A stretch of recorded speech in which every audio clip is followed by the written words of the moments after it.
Welcome to principle number 11 that we find in this book, A Miracle That Changed the World, the 5,000-Year Leap. We are learning so much about both the Founding Fathers and our Constitution. Principle number 11. The majority of the people may alter or abolish a government which has become tyrannical.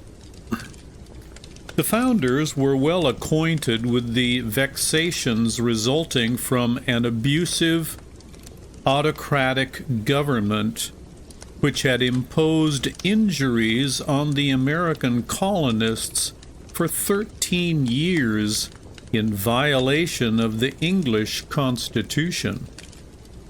Thomas Jefferson's words in the Declaration of Independence therefore emphasized the feelings of the American people when he wrote, "Prudence, indeed, will dictate that governments long established should not be changed for light and transient causes, and, accordingly, all experience has shown that mankind are more disposed to suffer while evils are sufferable than to right themselves by abolishing the forms to which they are accustomed. But when a long train of abuses and usurpations pursuing invariably the same object, evinced a design to reduce them under absolute despotism, it is their right, it is their duty to throw off such government and to provide new guards for their future security." Once again, we find John Locke setting forth this same doctrine in his classical second essay concerning civil government. And he says, "The reason why men enter into society is the preservation of their prosperity.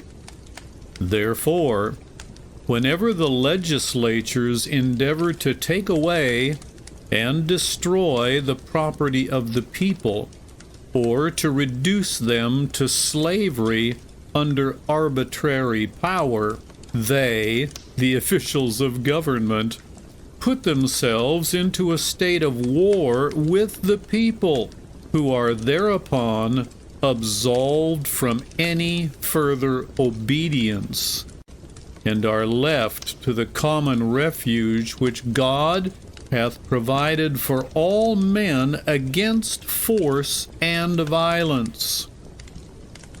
Whensoever, therefore, the legislative shall transgress this fundamental rule of society, and either by ambition, fear, folly, or corruption endeavor to grasp themselves or put into the hands of any other an absolute power over the lives, liberties, and estates of the people, by this breach of trust, they, the government officials, forfeit the power the people had put into their hands, and it devolves to the people, who have a right to resume their original liberty and provide for their own safety and security."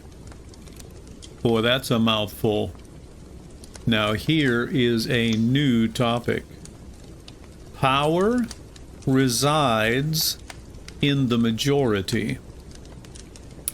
However, it is important to recognize that the government was established by the majority of the people, and only a majority of the people can authorize an appeal to alter or abolish a particular establishment of government. As Locke pointed out, when any number of men have, by the consent of every individual, made a community, they have thereby made their community one body, with a power to act as one body, which is only by the will and determination of the majority. And thus every man, by consenting with others to make one body politic under one government, puts himself under an obligation to every one of the society to submit to the determination of the majority and to be concluded by it. Another topic: no right of revolt in a minority. Let me say that again. No right of revolt in a minority.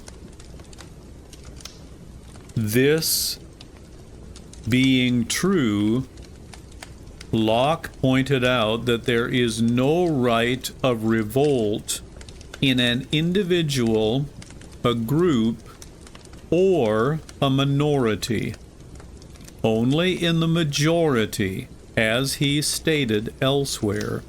For if it, the unlawful act of government, reach no farther than some private men's cases, though they have a right to defend themselves, yet the right to do so will not easily engage them in a contest, it being as impossible for one or a few oppressed men to disturb the government where the body of the people do not think themselves concerned in it.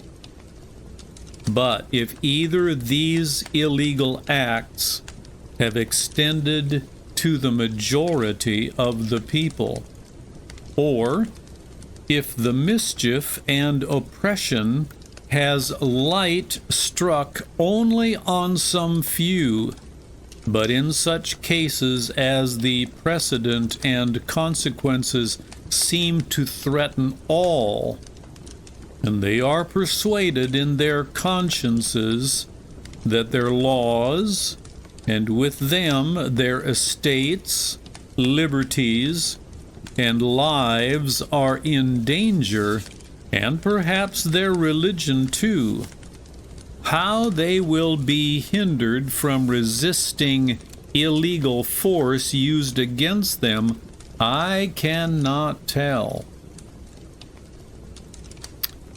Another topic: Virginia Declaration of Rights. In other words, the majority are then likely to revolt just as the American founders did when their plight had finally become intolerable. Certainly there was no significant confusion in the minds of the founders as to their rights and proper recourse when they approached their moment of critical decision in 1776. The Virginia Assembly passed the Virginia Declaration of Rights on June the 12th, 1776, which provided in Section 3 as follows: that government is, or ought to be, instituted for the common benefit, protection, and security of the people, and that when any government shall be found inadequate or contrary to these purposes, a majority of the community hath an indubitable, inalienable, an indefeasible right to reform, alter, or abolish it in such manner as shall be judged most conducive to the public weal.